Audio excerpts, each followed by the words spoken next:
Merhabalar değerli hanımlar. Şu gördüğünüz kırpık parçaları çöpe atmak yerine harika bir çanta diktim.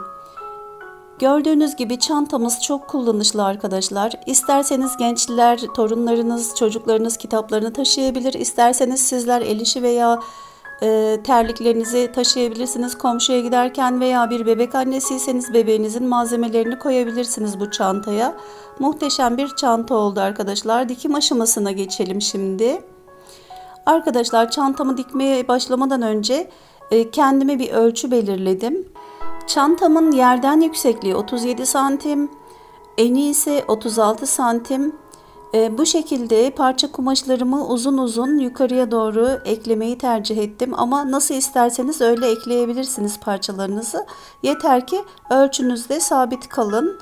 Fazlalıklarını keserekten birbirine ekliyorum parçalarımı. Uzunluğu dediğim gibi 37 santim. Ön ve arka yüzünü diktikten sonra alt kısmından birbirine ekleyeceğim çantamı. Çantamın toplam uzunluğu, yani katlanmadan açık şekildeki uzunluğu boyuna doğru 74 santim olacak. Evet arkadaşlar, böyle güzel güzel minik parçalarımızı birbirine ekliyoruz. Kare şeklinde olan parçalarımızı da birbirine ekleyip sonrasında bunlardan da uzun bir parça elde edip diğer parçayla birleştireceğim. Tırnak ütüsü yapmayı ihmal etmeyelim arkadaşlar, veya normal ütüyle de ütüleyebilirsiniz. Ama her parçayı tek tek ütülemek çok zor olacağından dikiş aşamasında böyle tırnak ütüsüyle geçici olarak ütüleyebiliriz. Güzelce bu ütüleme işlemini tırnakla yaptığımız zaman dikiş yerlerinde potluk olmaz, güzel olur. Evet arkadaşlar, kare şeklinde bir parça dikmiştim. Çantamın ön yüzünü oluşturuyor ve arasına bir parça koydum. Gördüğünüz gibi arka ve ön yüzünün birleşmesini de sağladı bu parça. Hem alta gelecek, alt kısmını belirlemiş oldum bu şekilde. Ve güzelce ütülüyorum. Ön yüzünden ve arka yüzünden olmak üzere iki tarafını da güzelce ütülüyorum. Çantama elyaf kullanacağım arkadaşlar. Biraz tok ve güzel durmasını istiyorum. Küçük parçalardan oluşturduğum bu güzel çanta ölçüme göre elyafımı kesiyorum.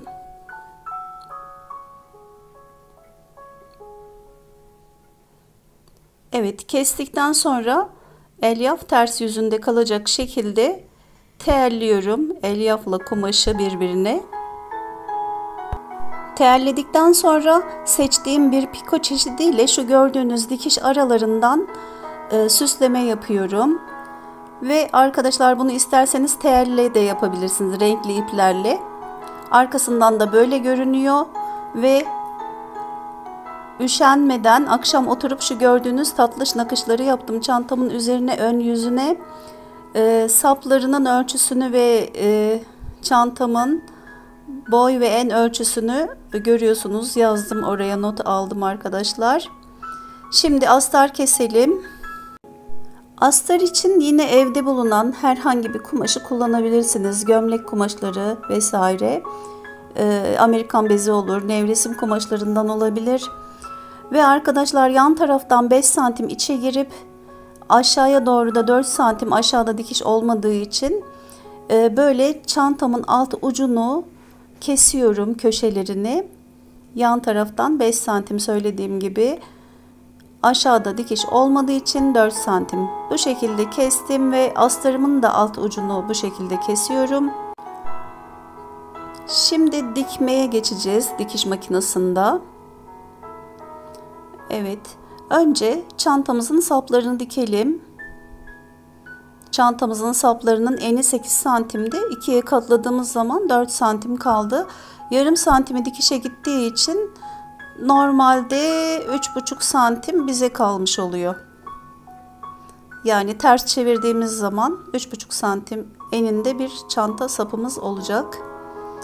Evet, astarımızın yan tarafını dikelim.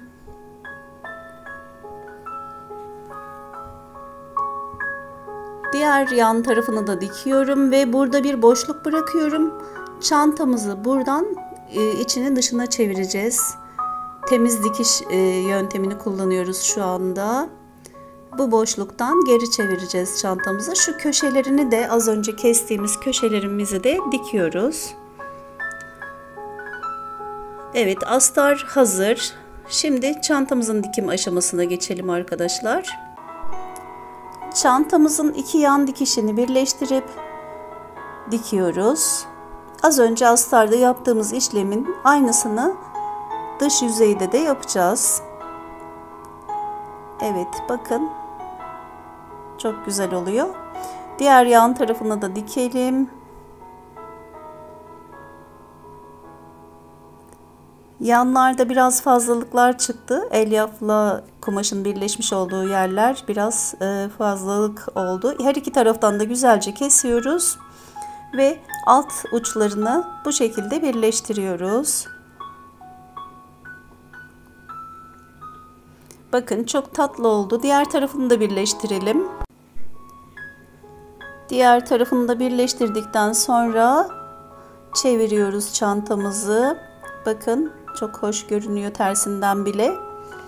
Çevirdik ve güzelce makasımızı kapalı şekildeyken bu çantamızın içlerini güzelce itekleyip köşelerini çıkardık. Şimdi arkadaşlar tunus işi yaptığım şişle bu çanta sapımı geri çeviriyorum. Biraz zor oluyor. Sizin kendi çevirme yöntemleriniz mutlaka vardır biyeleri. Evet, çanta saplarımı ütüledim. Yan dikişlerden içeriye doğru 8 santim girip güzelce çanta saplarımı yerleştiriyorum. Ve ters çeviriyoruz. Astarımızın tersi ile çantanın tersi birbirine denk gelecek şekilde iğneliyoruz.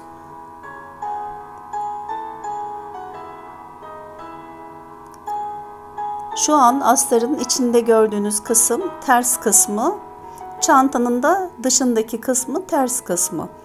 Temiz dikiş yapacağız arkadaşlar. Güzelce burayı dikiyoruz.